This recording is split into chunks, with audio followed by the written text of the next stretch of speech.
Mira, Víctor, excelente pregunta. Y tú has comenzado a hablar del tema precisamente de la discriminación. Si nosotros pudiéramos ahora mismo decir la mejor expresión de que hubo discriminación en el manejo de enfermedades, la podemos comparar ahora mismo con el tema del VIH y el tema del COVID. Nosotros, al principio de esta pandemia, que a todos nos preocupó, yo tuiteé un mensaje de que realmente, y me acabaron, como siempre en las redes. Yo había puesto que 40 millones de personas habían muerto por SIDA en el mundo, y nadie usaba condón. Sin embargo, menos de 100.000 personas se habían infectado en todo el mundo en ese momento del proceso. Y la gente estaba como loco haciendo de todo, entonces, porque realmente se notó el nivel de discriminación en el manejo de los casos. Si nosotros hubiésemos invertido la misma cantidad de recursos económicos en parar el tema del VIH desde el principio, las cosas fueran completamente diferentes. Hoy, como bien dice Víctor, tal vez lo único que yo voy a repetirle lo que dijo, porque todo es correcto, es que 40 millones de personas han muerto por el VIH. Y hoy hablamos de que más de 35 millones de personas viven con el virus.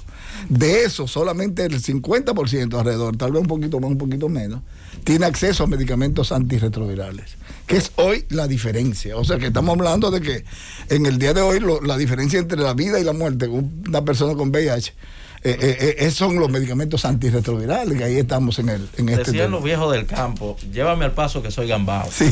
Doctor, usted dijo algo sumamente importante, de que si se hubiese invertido la cantidad de recursos y esfuerzo que se ha invertido en esto del COVID-19 para frenar el VIH-Sida, se hubiese logrado. Siempre se habla de teoría de conspiración y todo eso. Mucha gente ha dicho que la cura para el SIDA en algún momento se ha descubierto, pero que no ha salido a la luz. ¿Eso es un mito o una realidad? Bueno, mi opinión personal que es un mito. Y algo que no lo dije, pero bueno, aprovechar tu pregunta, Roberto. Y es que precisamente el tema de discriminación, cuando lo decía, es que la enfermedad del virus, del VIH, nació impregnada de discriminación y de rechazo. Recuerden ustedes que se hablaba solamente de las personas gay, sí, que hablaban de las personas que eran degenerados. Yo recuerdo una expresión de personas, dirigentes importantes, que fueron inclusive ministras aquí de nosotros, y que fueron dirigentes políticos importantes, que decían, coño, yo quiero que todos los maricones, y que me perdonen la expresión, se mueran. ¿Para qué tan vivos? ¿Por qué? Porque realmente se pensaba en ese momento que era una enfermedad de hombres que practicaban el sexo igualitario. Sin embargo, cuando comenzó a darse cuenta que hoy el porcentaje de mujeres infectadas con el virus del VIH compite con la de los hombres. O sea, ya es una enfermedad que se ha feminizado también, desafortunadamente. La ONU-SIDA, y habla de 53% actualmente son mujeres y niñas. Así es. Las más afectadas. Así es. No, doctor, y no solamente son las personas, por ejemplo, homosexuales, como decía el doctor, y las personas trabajadoras sexuales, sino que hay parejas, por ejemplo, una mujer que se va a recién casar y no conoce la serología de ese hombre, puede infectarse. Claro que entonces, sí. Ahí va mi pregunta, doctor. ¿Esta República Dominicana, de acuerdo a esa experiencia, ha avanzado en cuanto a los derechos de estas pacientes que viven con VIH? Mira, si yo te digo a ti que nosotros hemos sido uno de los países que más ha avanzado, sí, ha sido República Dominicana. Y yo conozco, en esa condición de director, tuve la oportunidad de conocer, yo diría que el mundo entero que trabajaba en... Yo creo que lo que me faltó fue la parte de China y ese sitio por ahí. Pero después nosotros tuvimos la oportunidad de dar conferencias a nivel internacional en muchos lugares. Y en los pocos países que tenemos una legislación, Jocelyn, que realmente apoya y trata de darle protección a la persona con VIH, es en la República Dominicana.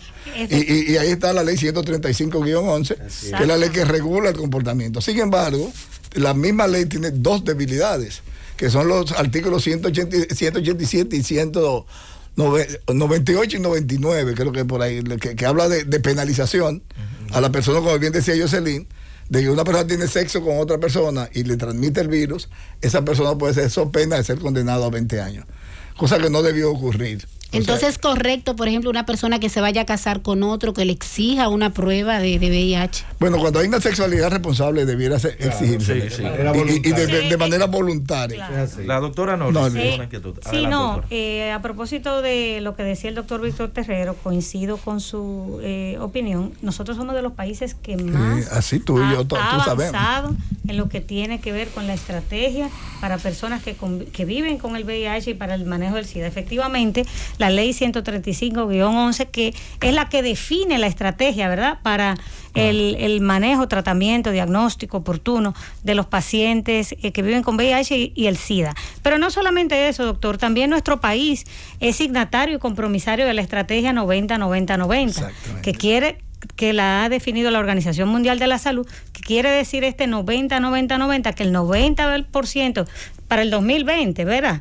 Que esto también, exacto, para el 2020, pero que esto también va unido a la estrategia de lo que tiene que ver con los objetivos de desarrollo sostenible, precisamente en el numeral 3.3, que dice que para el 2030 erradicar, ¿verdad?, lo que tiene que ver con el SIDA. Entonces, este 90-90-90 quiere decir que el 90% de los pacientes estén diagnosticados y conozcan, ¿verdad?, su condición, que el 90% también tengan acceso a tratamiento de manera oportuna y que ese 90% de pacientes que estén en tratamiento con antirretrovirales tengan una serología negativa, una carga negativa, una carga viral negativa. Entonces, es importante reconocer que también hemos dado pasos de avance.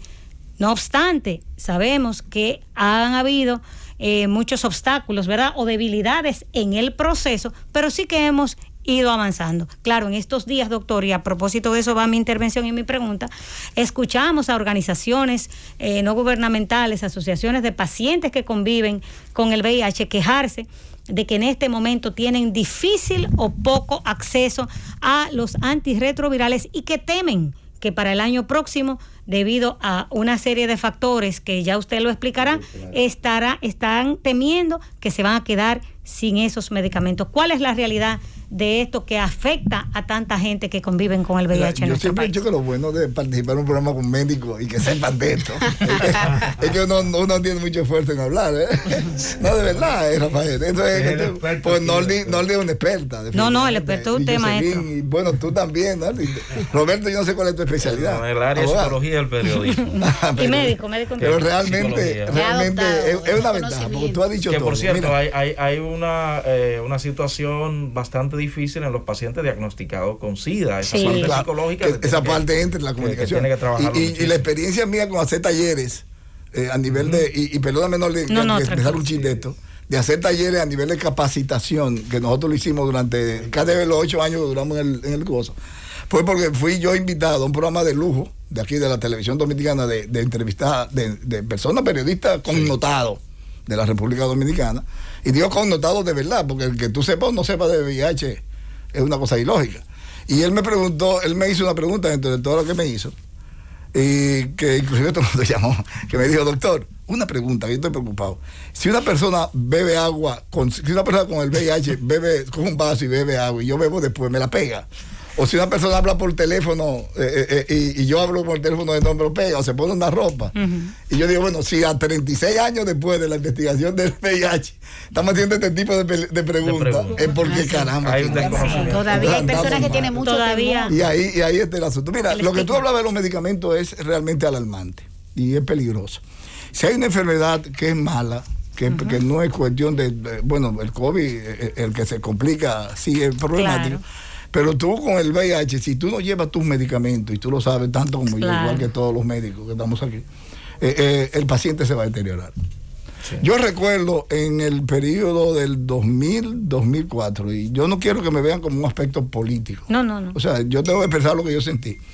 Yo era muy activo en el área había terminado inclusive la vicesecretaría, viceministro en el 2000, y tenía un trabajo ya hecho con el asunto del VIH, porque existía la oficina presidencial, que el mismo Hipólito fue que la creó, que fue una cosa buena que hizo, porque creó la oficina presidencial para la lucha contra el VIH, y después eso degeneró en la ley que hoy tenemos, la legislación. Y realmente los pacientes en Barahona, en la región, morían en la calle, aparecían muertos. Yo recuerdo una imagen que yo nunca olvidaré en el Batey 6 de aquí de Barahona, que yo entré, yo iba a ver pacientes y me decían, no, ya fulano se murió. Entonces la gente que estaba vecino, no, pero nosotros no lo lloramos, se prohíbe llorar para que no sepa que la gente sepa que murió del VIH. Por el estigma. Por el estigma que existía. Entonces todo esto era un drama realmente terrible, hasta que ya a partir del 2004, 2006 comienza a mejorarse la adquisición de los medicamentos antirretrovirales, el Fondo Mundial, que yo debo agradecer al fondo. Y España, no, sobre todo el Fondo Mundial y la primero Bill Gates, Bill Clinton. También hizo mucho, aportó mucho en ese tema, pero sobre todo el Fondo Mundial, que comenzó a darnos recursos a nosotros, donados, sin ningún tipo de devolución, para que nosotros pudiéramos con ese dinero adquirir los medicamentos antirretrovirales. Y nosotros comenzamos a asegurar ya los medicamentos antirretrovirales. Pero no es, y es hasta el 2012, que llegando yo prácticamente a la dirección, porque lo dirigía el doctor Gustavo Rojas Lara, que hizo un excelente trabajo también. Y nosotros a partir del 2012, 2013, ya hubo un desmonte de esos medicamentos antirretrovirales. A partir de ahí el Estado Dominicano tenía que poner un 40% y el fondo ponía el 60%. Pero ya a partir del 14, el fondo ponía 40 y el Estado ponía el 60. Y a partir del 14 en adelante, ya el Estado tenía que asumir el 100% de los medicamentos antirretrovirales. Mi preocupación, lo digo con mucha responsabilidad en mi condición de director, era conociendo el Estado Dominicano y que esta debilidad, y que esa cosa. Pero nosotros adquirimos realmente la costumbre y la agresividad en la adquisición de los medicamentos del Fondo Mundial, que nos enseñó. Y comprometimos al presidente de entonces, el licenciado Danilo Medina, que se identificó claramente, al ministro de entonces también, y nosotros que asumimos nuestra responsabilidad en un 100%. Nosotros pedíamos los medicamentos un año antes. O sea, los medicamentos de antirretrovirales de este año, del año que viene, ya nosotros los teníamos en una planificación ya, completamente. Exacto. Era obligado en junio ya nosotros estamos mandando a Salud Pública el costo y lo adquiríamos nosotros. Después, a partir de 2 años, 2018, 2019, el Estado, el Salud Pública asume la compra de los medicamentos. Y yo dije, ese es un error. Porque ahí que va a estar el cuello de botella. Hoy estamos viendo ese cuello de botella. Una situación difícil. Que ya no hay esa compra de esos medicamentos en el tiempo que con va la a ocurrir. contingencia de la pandemia. Preparémonos, porque ya en el año que viene va a haber un desabastecimiento y va a haber una crisis de salud en ese tema.